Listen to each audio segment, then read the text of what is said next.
Inalam sa isang survey ng social weather stations kung bumuti ba ang kalidad ng buhay ng ilang tao sa nakalipas na 12 buwan. Alamin yan sa Street Hirit ni Bam Alegre. Bam! Evan, good morning. Tapos na yung halftime break ng taong ito at simula na yung second half ngayong Hulyo. Kamusta nga ba yung naunang first half ng inyong mga taon? Ito ba'y bumuti, lumala? O same. Ito ang inalam ng isang survey. Kamusta yung kanilang pananaw sa kanilang quality of life dito sa Street Hirit?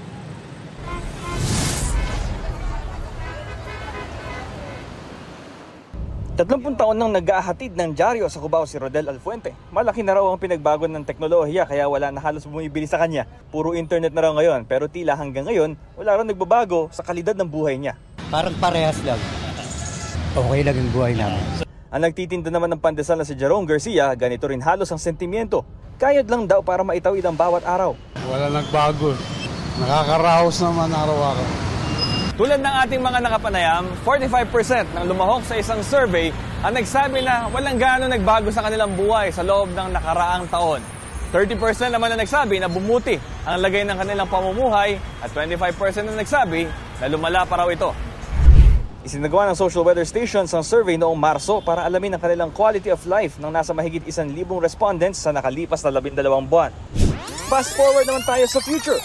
Alamin naman natin ang pananaw ng ilan ngayong kasisimula pa lang ng second half ng taong 2024. Ang tricycle driver na si Ricky Airoso, dama ang mataas na presyo ng gasolina pati na ang paghina ng pasada. Alam mo, pagbabago ganun pa rin lumalala Katulad po, nagbibiyahe po kami, matumal pa pasada.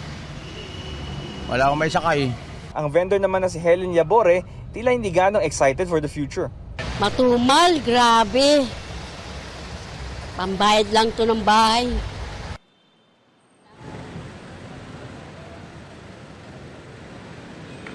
Ivan, itong quality of life survey ay sinagawa noong Marso. 1,500 na respondents, 600 sa Metro Manila, tig 300 sa Balance Luzon, Visayas at Mindanao, at may margin of error na plus minus 2.5%.